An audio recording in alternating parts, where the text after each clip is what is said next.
In a quiet corner of a bustling coffee shop, an 8-year-old girl in a wheelchair watched a Navy SEAL and his dog through frightened eyes. As her aunt turned away for just a moment, the little girl's trembling hand slipped a folded piece of paper toward the stranger. When he opened it, his blood ran cold. One word written in desperate, unsteady letters. Help. What he discovered next would expose a betrayal so cruel, it would shatter everything he thought he knew about family, and ignite a battle that would change this little girl's life forever. Before we begin, we want to hear from you. Tell us in the comments where you're watching from right now. And if stories of courage, faith, and standing up for those who cannot stand up for themselves move your heart, please hit that like button and subscribe to this channel. Your support helps us bring you more true stories of hope and redemption that the world needs to hear. These stories matter because they remind us that ordinary people can do extraordinary things when they choose not to look away. Now let's discover what happened when one desperate note changed everything. Snow drifted past the windows of Mitchell's Corner Cafe in lazy spirals, turning the coastal Washington afternoon into something from a faded postcard. Inside, warmth radiated from exposed brick walls and the hiss of the espresso machine, mingling with low conversations and the rich scent of dark roast coffee. A framed photograph hung behind the counter, slightly faded but carefully maintained. Sarah and Michael Mitchell smiled out from it, their arms wrapped around a small girl with bright eyes and an even brighter smile. The dates beneath read 1989 to 2024, a memorial to lives cut short and a business built with love. Lieutenant Commander Jake Harrison pushed through the door at 4 o'clock, his shoulders still carrying the rigid set of someone recently back from deployment. He was tall, maybe 6'2", with the kind of compact strength that came from necessity rather than vanity. His camouflage fatigues marked him as active duty, and the way his eyes swept the room, cataloging exits and assessing threats, marked him as something more. Beside him moved Atlas, a Belgian Malinois whose golden and black coat gleamed under the cafe lights. The dog wore his service vest with the dignity of long training, ears alert but posture relaxed, moving in perfect sync with Jake's deliberate stride toward a corner table far from the crowd. Jake settled into the chair with his back to the wall, a habit he couldn't shake even in the safety of small-town America. Atlas positioned himself beneath the table, solid and still, dark eyes tracking the room with the same quiet vigilance his handler displayed. The cafe hummed around them, locals lingering over pastries and laptops, their voices creating a cocoon of ordinary life that felt almost foreign after months overseas. The door opened again, bringing a gust of cold air and the sound of wheels against weathered wood. Victoria Mitchell entered with practiced grace, her designer coat immaculate despite the snow, her smile already in place before she crossed the threshold. She pushed a wheelchair ahead of her with the careful attention of someone performing for an audience.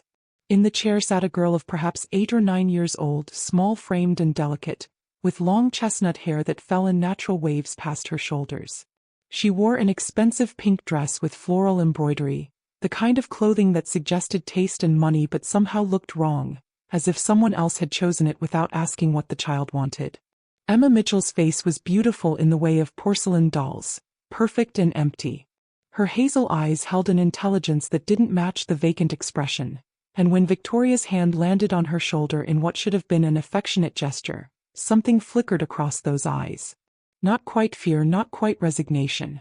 Something that made Jake's jaw tighten without conscious thought. Victoria's voice carried across the cafe, bright and warm as she greeted familiar faces. Such a blessing to have family. So grateful to care for her dear niece. The words were right, the tone was right, but Atlas's ears suddenly pricked forward, his head tilting in that particular way that meant something had caught his attention beyond the normal scope of civilian activity. Victoria's phone buzzed against the table, its insistent vibration cutting through the ambient cafe noise. She glanced at the screen and her smile tightened fractionally before she stood, one hand still resting on Emma's shoulder with proprietary weight. "I need to take this, sweetheart. Business matters. You just sit tight."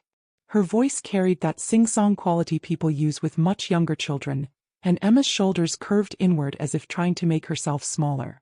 Victoria stepped toward the door, her heels clicking a sharp rhythm against the hardwood floor, phone already pressed to her ear. Her voice dropped to something clipped and businesslike the moment she thought herself out of earshot, the saccharine sweetness evaporating like steam. Emma sat motionless for 3 heartbeats, her hands folded in her lap with the careful precision of someone who'd learned that stillness was safety. Then her eyes lifted, finding Jake across the room with the desperate accuracy of a drowning person spotting shore. Atlas shifted beneath the table, his body angling slightly toward the girl, a low whine building in his throat that Jake felt more than heard. The girl's hand moved to the small bag attached to her wheelchair, fingers trembling as they disappeared inside. She pulled out a piece of paper folded so many times it had become a tiny square, edges worn as if she'd carried it for days, waiting for the right moment. Her breathing quickened, chest rising and falling in shallow gasps that spoke of fear warring with determination. She rolled her chair forward just inches, the movement barely perceptible. The folded paper tumbled from her shaking fingers, landing on the floor between them. With careful deliberation, she used her wheel to push it closer to Jake's table, the motion disguised as an accidental adjustment. Their eyes met. In that moment, Jake saw everything he needed to see. Pleading. Hope so fragile it might shatter if he looked away. The kind of silent communication that bypassed language and went straight to something primal, something that recognized when another human being was asking to be saved. Jake didn't move immediately. SEAL training had taught him that the first response was rarely the right response, that patience in the moment of contact often meant the difference between mission success and catastrophic failure. He bent slowly, retrieving the paper with the casual ease of someone picking up a dropped napkin, his face betraying nothing. His fingers unfolded it beneath the table's edge, keeping the motion hidden from view. One word, written in unsteady child's handwriting, the letters pressed hard enough to almost tear through the paper. Help. Something cold and sharp crystallized in Jake's chest, the familiar sensation of a mission locking into focus. Every detail suddenly mattered. Every observation became data. The way Emma's hands had returned to her lap, trembling. The way her breathing hadn't slowed. The way Atlas had gone completely still, his attention riveted on the girl with the kind of focus he usually reserved for detecting threats. Victoria's heels announced her return before her voice did. Emma's entire body tensed, shoulders drawing up toward her ears, her head dropping in that universal gesture of prey trying to become invisible. By the time Victoria rounded the corner, Emma was exactly as she'd been left, hands folded, eyes down, the picture of passive obedience. "Sorry about that," Victoria said, her voice once again dripping with warmth that didn't quite reach her eyes. She resumed her position behind Emma's wheelchair, hands landing on the handles with just slightly too much force. Business never stops even when you're caring for family. Jake watched her now with different eyes, cataloging details he'd noted but not fully processed.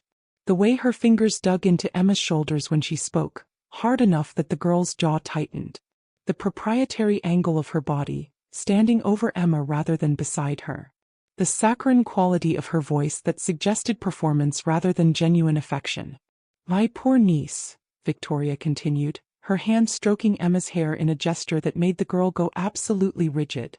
"Still so traumatized from the accident. Lost both her parents 6 months ago, can you imagine? Such a tragedy. And she hasn't been quite the same since." The words were aimed at Jake, an explanation offered before questions could form, a preemptive strike against suspicion. Jake kept his expression neutral, friendly but distant, the face of a stranger offering polite sympathy.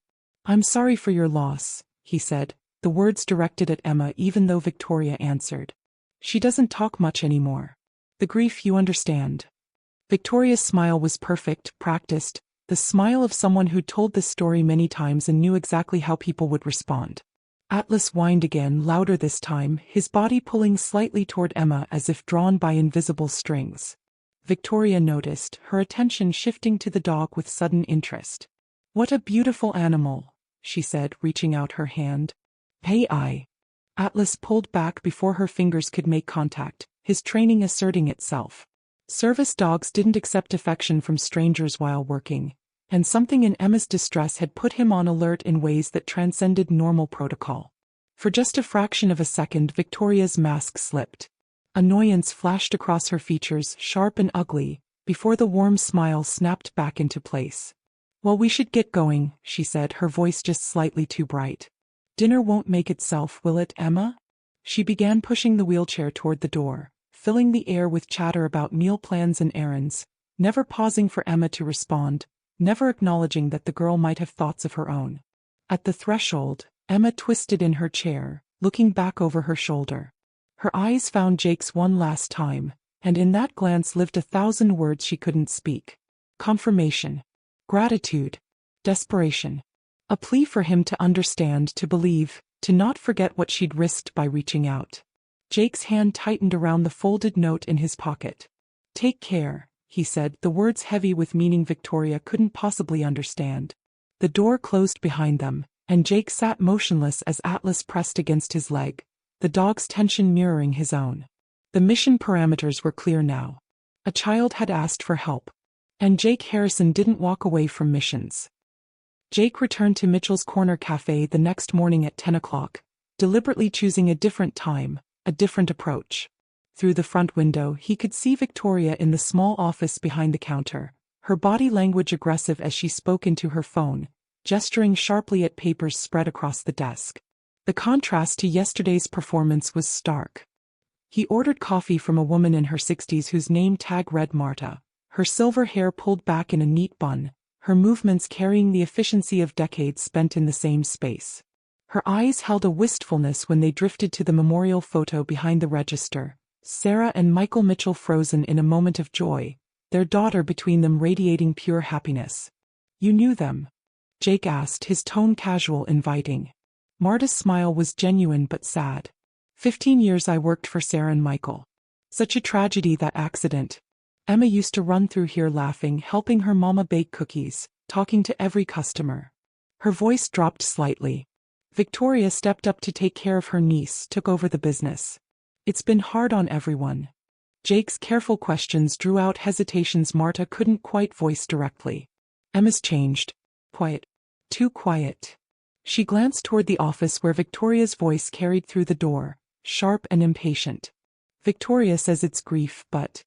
She trailed off, loyalty warring with instinct, unwilling to speak against her employer but unable to completely dismiss what she sensed.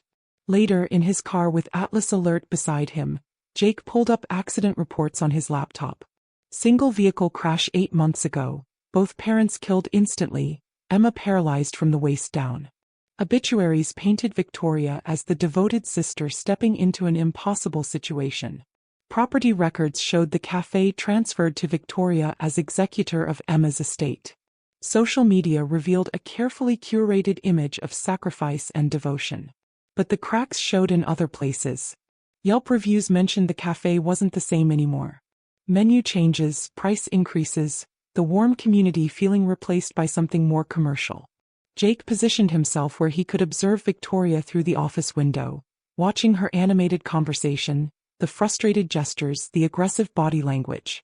Not the serene caregiver from yesterday's performance. His research into guardianship law revealed what he suspected. Emma's parents' assets, likely substantial, would be held in trust until she reached adulthood.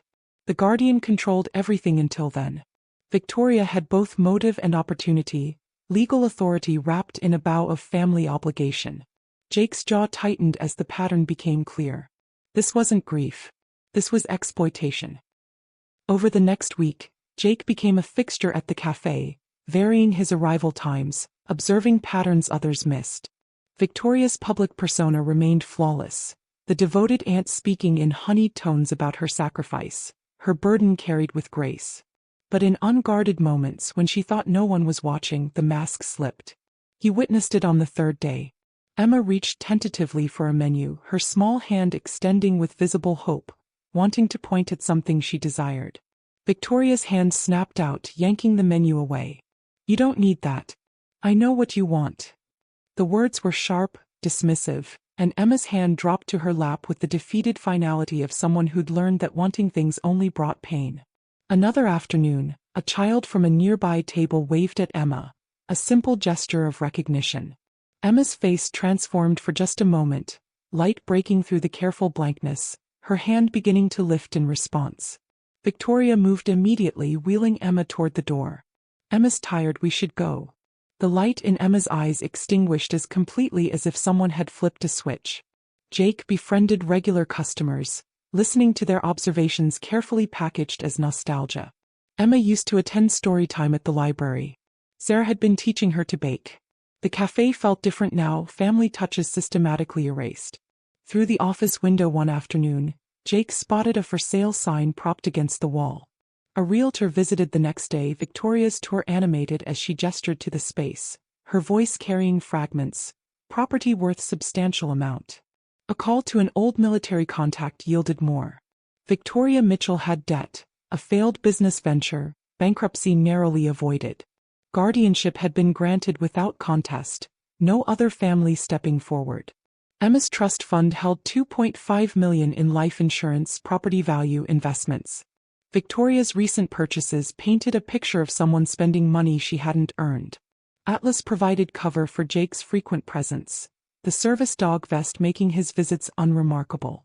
But more than that, Atlas's genuine response to Emma legitimized what Jake was beginning to understand. The dog sensed distress in ways humans rationalized away. The breakthrough came on day 7. Victoria stepped away to handle a delivery.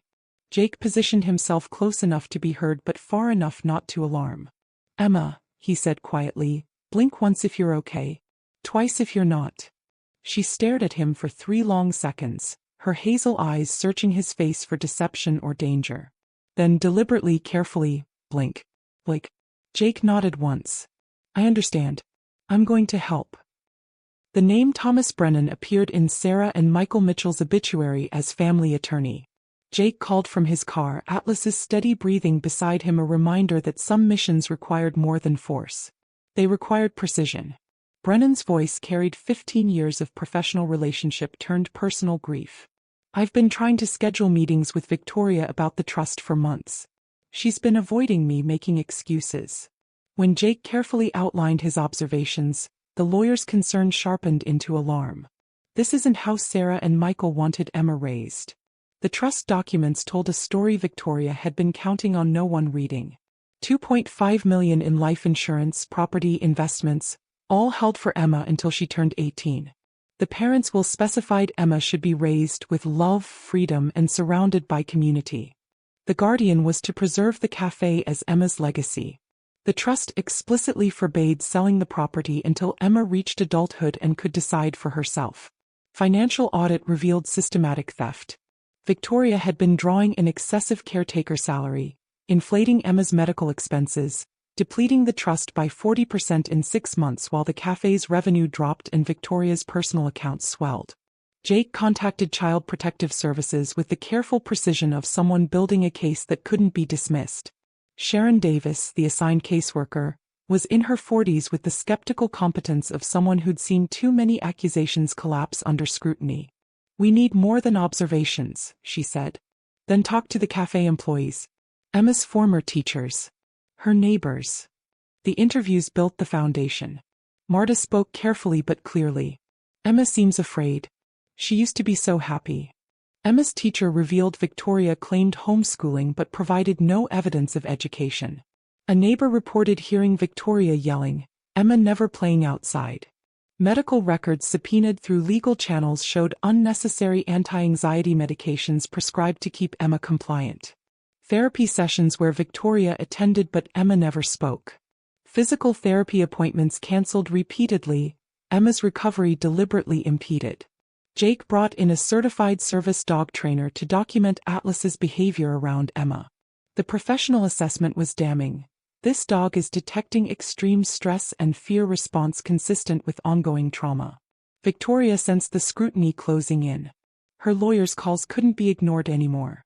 Her control over Emma tightened, paranoia bleeding through the cracks in her performance. Emma's second note came when Jake created an opportunity, Victoria momentarily distracted. Her handwriting was smaller this time, shakier. "She said she'll send me away if I tell. Please hurry." Jake's resolve hardened to something unbreakable. The net was closing. Justice moved slowly, but it moved. The Child Protective Services van arrived at 11:15 on a Thursday morning, flanked by 2 patrol cars. Through the cafe window, Victoria looked up from the register, her face cycling through confusion, alarm, and finally defensive rage in the space of 3 seconds. Sharon Davis entered first, her badge visible, her expression professionally neutral. Behind her, 2 officers positioned themselves near the door. Jake stood to the side, Atlas at his heel, watching Victoria's performance shatter in real time.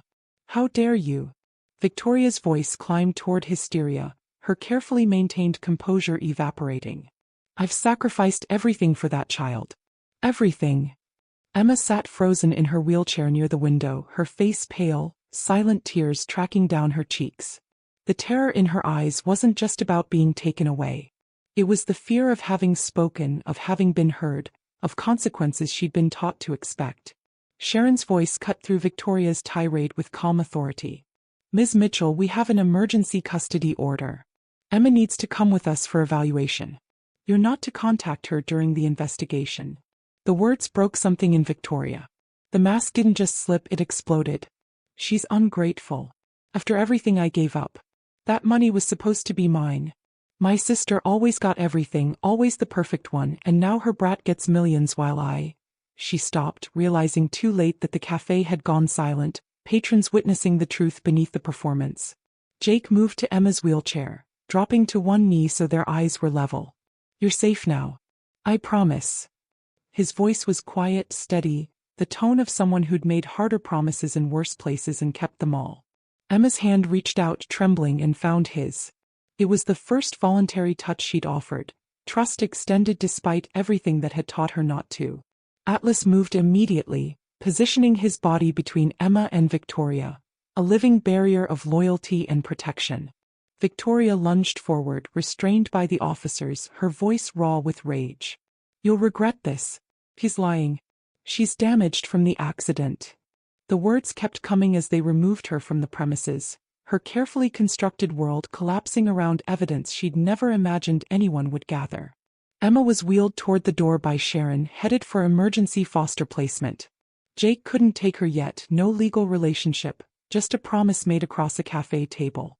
Emma's panic was visible in the way her hands gripped the wheelchair arms, her breathing shallow and quick. Jake walked beside the wheelchair to the van. "I'll be there tomorrow," he said. "And the next day. And every day until you're safe." Atlas whined as Emma was lifted into the vehicle. Both of them distressed by separation, neither understood how to prevent yet. But Emma's eyes held something new as the doors closed. Not just fear. Hope. The foster home belonged to Ellen and Robert, a couple in their 50s who'd spent 2 decades caring for children in crisis. Their house was warm, accessible, designed for temporary safety while permanent solutions were found. But Emma regressed in those first days, withdrawing into a silence deeper than before, nightmares fragmenting her sleep, food untouched on her plate. Ellen called Sharon on the 3rd day. "She needs consistency. Familiar faces. Whatever you can arrange." Jake's visitation was approved, supervised but daily. He arrived every afternoon at 2 o'clock with Atlas, and it was only when the dog entered the room that Emma's shoulders would lower slightly, her breathing even out. Jake didn't push her to speak. He read to her from books Ellen suggested, told stories about Atlas's training, asked yes or no questions she could answer with nods. He brought photos of the cafe from before, when her parents were alive and the world made sense. The breakthrough came on day 8. Emma was petting Atlas, her fingers moving gently through his fur, when she whispered 2 words so quietly Jake almost missed them. "Good dog." First words since the note. Jake's throat tightened, his eyes burning with something he couldn't name. Progress measured in whispers, but progress nonetheless. Legal proceedings ground forward with bureaucratic slowness. Victoria arrested for embezzlement and child endangerment, criminal case building. Guardianship hearings scheduled for 6 months out, time Emma spent learning to trust that Jake's promises weren't empty. Jake's internal battle played out in conversations with Brennan, with Sharon, with his own conscience. He hadn't planned to become a parent. Deployment could separate him from Emma. His PTSD, Atlas's role as his service dog, the question of whether he could share that responsibility. But the thought of Emma in someone else's care, another stranger's house, was unbearable. "Jake," Brennan said carefully, "you saved her. But guardianship is permanent." "I gave her my word," Jake replied. "That's permanent too." The home study began. Background checks ran clean, military record solid. Psychological evaluation flagged his PTSD as a concern, but his management strategies and Atlas's support were documented. Financial assessment showed his Navy salary adequate. References from his commanding officer, teammates, people who'd served with him and knew his character. Jake began modifying his house. Wheelchair ramps installed, bathroom made accessible. A bedroom painted the blue Emma pointed to when he showed her paint samples. Safety modifications that transformed his bachelor quarters into something that could hold a child's future. Community support emerged like spring growth after winter. Marta and the cafe employees wanted Emma to reclaim her legacy. Regular customers donated to restore the depleted trust fund. Emma's former teacher offered tutoring. A neighbor volunteered childcare help. Small victories accumulated. Emma tried harder in physical therapy. She drew pictures, mostly of Atlas, the dog appearing in every scene as constant companion. She began asking Jake at the end of each visit, "Will I see you tomorrow?" "Every single day," he answered. "Every single day." The dark moment came when Victoria made bail. Her message arrived through her lawyer, threatening and desperate. "Emma will never be yours. I'm her blood." Emma's terror was immediate when she heard, her body going rigid, eyes wide. Jake knelt beside her wheelchair, his hands gentle on hers. "She can't touch you. I won't let her." And Emma, for the first time since the cafe, spoke in full sentences, "You promise?" "I promise." 6 months of healing brought them to the courtroom on a spring morning when rain streaked the windows and justice waited behind oak doors. Judge Margaret Reynolds presided, silver-haired and sharp-eyed, a woman who'd spent 30 years determining children's futures and took the weight of it seriously. Emma sat beside Jake, 9 years old now, her wheelchair positioned where she could see everyone. Atlas lay at her feet, service dog vest marking him as essential presence. Thomas Brennan represented Emma's estate, advocating for Jake with the passion of someone honoring his deceased client's wishes. Sharon Davis sat behind them, Child Protective Services recommending guardianship transfer. Victoria attended in custody, her public defender offering half-hearted defense of the indefensible. Victoria's case crumbled under its own contradictions. She claimed false accusations, overwhelming stress, financial mistakes made in grief. "He's a stranger with no family connection," her lawyer argued weakly. "Military man with PTSD, potentially dangerous. Emma needs a female caregiver." The prosecution presented financial evidence of systematic embezzlement. Medical documentation showed unnecessary medications prescribed for control. Cafe employees testified to isolation and abuse. Emma's teacher described educational neglect. The notes Emma had written, 2 desperate pleas for help, were entered as exhibits. Atlas's behavioral responses, professionally documented, demonstrated the dog's detection of Emma's distress. Sharon Davis testified first. Emma has thrived in the 6 months since removal from Victoria Mitchell's custody. She speaks now, engages with others, shows appropriate attachment to Mr. Harrison. Ellen, the foster mother, described Emma's transformation. When she arrived, she barely made eye contact. Now she laughs, asks questions, participates in her own life. Marta's testimony carried the weight of years of observation. "I watched Victoria hurt that child daily. Little cruelties disguised as care. Emma used to be so bright, so full of life. Victoria extinguished that deliberately." Emma's therapist provided clinical assessment.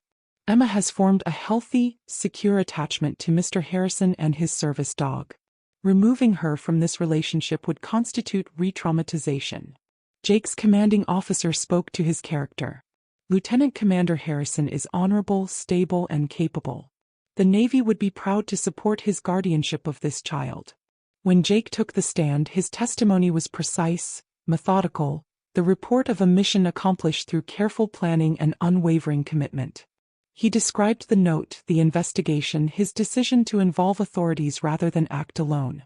He acknowledged his PTSD honestly, explained how Atlas helped him manage it, how purpose had become the best therapy. "Emma didn't need to be blood to be family," he said, his eyes finding the girl in the wheelchair. "She needed to be safe. She needed someone who would listen. She needed to know her parents' legacy wouldn't be stolen." Judge Reynolds let silence settle after the final testimony, then turned her attention to Emma. "Emma, you've been through so much. Do you understand what this hearing means?" Emma nodded, her hands clasped tightly in her lap. "Where do you feel safest?" The courtroom held its breath. Emma's eyes found Victoria first, fear flickering across her face like shadow. Then she looked at Jake, at Atlas pressed against her wheelchair, and something softened in her expression. Trust. Certainty. With him, Emma said, her voice clear despite the tremor. And Atlas. They listen. They don't hurt. The courtroom's collective exhale was audible. Judge Reynolds's expression remained professional, but something like relief crossed her features. Victoria Mitchell, your guardianship is permanently terminated. Criminal proceedings will continue separately. Emma's trust will be restored under Thomas Brennan's management until she reaches 18. Temporary guardianship is granted to Jake Harrison with review in 6 months. The path to adoption remains open should both parties wish to pursue it. The gavel fell like punctuation on a sentence long overdue. Victoria lunged from her seat, restrained immediately by officers. She's my niece. You've poisoned her against me. Her voice echoed as they removed her, the last performance of a play that had closed. Emma collapsed into tears, relief and exhaustion and hope tangled together. Jake lifted her from the wheelchair into his arms, careful of her limitations, mindful of her strength. Atlas pressed close to both of them, completing a circle that had formed across folded notes and kept promises. I can stay. Emma whispered against Jake's shoulder. You can stay. Forever if you want. I want. 1 year later, Emma turned 9, approaching 10 in a house that had become home. Jake's residence bore no resemblance to the austere bachelor quarters it had been. Wheelchair ramps curved gracefully to the entrance. Emma's room glowed blue, her chosen color, walls decorated with photos of her parents, her own artwork progressing from tentative sketches to confident drawings, shelves holding books they read together. Morning routines had rhythm now. Jake made breakfast while Emma set the table, Atlas supervising with the patient attention of a working dog who'd found his purpose expanded beyond one person's care. Emma's physical progress showed in small victories. A new wheelchair fit her properly, custom designed for growing child rather than temporary solution. Standing frame practice 3 times weekly, physical therapy sessions she approached with determination rather than defeat. School had become her world in ways Victoria had denied. Local elementary embraced her, classmates accepting her wheelchair with the casual adaptability of children who hadn't yet learned to make differences into obstacles. Her best friend Lily, 8 years old with gap-toothed grin and endless energy, treated Emma's mobility aid like interesting fact rather than defining characteristic. Weekends found them at Mitchell's Corner Cafe, restored to something approximating its former warmth. Marta managed it now, promoted from employee to steward of legacy, profits flowing into Emma's trust fund, secured for education, for future, for the dreams her parents had wanted for her. A memorial corner preserved Sarah and Michael exactly as they'd left it, their photo watching over the space they'd built with love. Emma participated in decisions about the cafe's future, her voice valued, her opinions heard.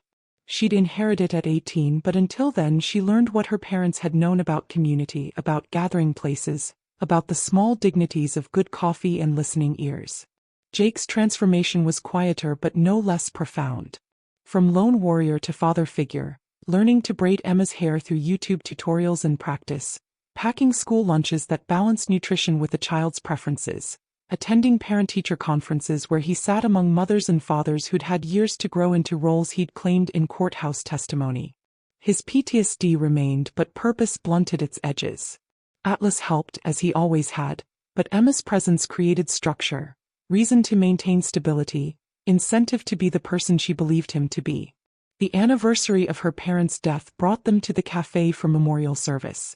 Emma spoke publicly for the first time, her voice steady though tears streaked her face. My parents would be happy I found someone who keeps me safe. Jake and Atlas taught me that family is who shows up. I miss my parents every day, but I'm not alone anymore. She wheeled herself to the memorial photo, placed flowers beneath her parents' smiling faces, touched the glass gently. Her whisper was meant for them alone, but Jake heard it. I kept it safe just like you asked. Legal resolution came in stages. Victoria's sentencing brought prison time for embezzlement and child endangerment, restitution ordered though money mattered less than justice served. No contact order permanent, protecting Emma from a woman who'd seen her as asset rather than child. Adoption papers filed at the 6-month review turned temporary guardianship into permanent family. Emma's choice to become Emma Mitchell Harrison honored both the parents she'd lost and the father she'd found. The courthouse ceremony was small, just people who mattered, but Emma's smile was enormous as the judge declared it official. Spring afternoon 1 year after the guardianship hearing found them at the park by the waterfront, Emma practicing with her walker while Atlas paced beside her, Jake spotting but not hovering. She managed 20 steps before laughing collapse into her wheelchair, Atlas licking her face with enthusiastic approval. "You did it." Jake's pride was obvious. "We did it," Emma corrected. "All three of us." They sat on a bench overlooking water that reflected clouds and sky in equal measure. Emma's voice was thoughtful when she asked, "Jake, do you think my parents sent you to me?" He considered the question seriously as he did all her questions. "I think they're watching and they're proud of you." "I'm proud of you too. You're a good dad." Jake's tears surprised them both. First time Emma had seen emotion crack his composure. "You're a good daughter." Her hand found his without hesitation, no fear, just love built from promises kept and days stacked into future. Atlas settled between them. Content in role expanded from service dog to family guardian. Sometimes miracles arrive not in thunder but in whispers. In notes folded small enough to hide. In dogs who sense suffering and humans who choose to act. In courage measured not by loudness but by the quiet determination to ask for help and the fierce commitment to answer. Emma's voice had been stolen by trauma, locked away by cruelty, but she'd found it again through her own bravery and someone willing to listen. Her parents' legacy lived on in the cafe bearing their name, in the daughter they'd raised to be strong even when strength looked like vulnerability, in the community that had finally chosen to see what it had been easier to ignore. The sunset painted the waterfront in gold and amber as they watched together, family not born but built, bound not by blood but by choice. Emma's laughter carried on the wind, her wheelchair decorated with flowers she'd picked that morning, Jake's hand steady on her shoulder, Atlas trotting proudly beside them as they headed home. Home. The word meant something now. Not a place but a promise. Not walls but people who stay. Not silence but voices found and cherished. Emma Mitchell Harrison knew what it meant to be heard, to be safe, to be loved. And somewhere in the space between memory and hope, Sarah and Michael Mitchell smiled at the family their daughter had built from the ashes of loss. One note changed everything. One word, help, spoken when voice failed but courage remained. One man who listened when walking away would have been easier. One dog who sensed suffering and refused to ignore it. One girl who learned that being saved was just the beginning, that life after rescue could hold joy and purpose and belonging. They weren't running anymore. They were home. Sometimes the miracles we pray for don't arrive in lightning strikes or angelic choirs. They come quietly in the form of a folded note passed across a coffee shop floor. In the alert stance of a dog who refuses to ignore suffering. In the steady resolve of a stranger who chooses to act when everyone else looks away. Emma's story reminds us that courage doesn't always roar. Sometimes it whispers a single word on paper. Help. And sometimes heroism looks like showing up, day after day, keeping promises when no one would blame you for walking away. If this story touched your heart, we ask you to do something important. Hit that like button right now. It tells us these stories of courage and redemption matter to you. If you haven't already subscribed to this channel, please do so today. Every subscription helps us continue sharing stories of faith, bravery, and the unbreakable bonds that make us human.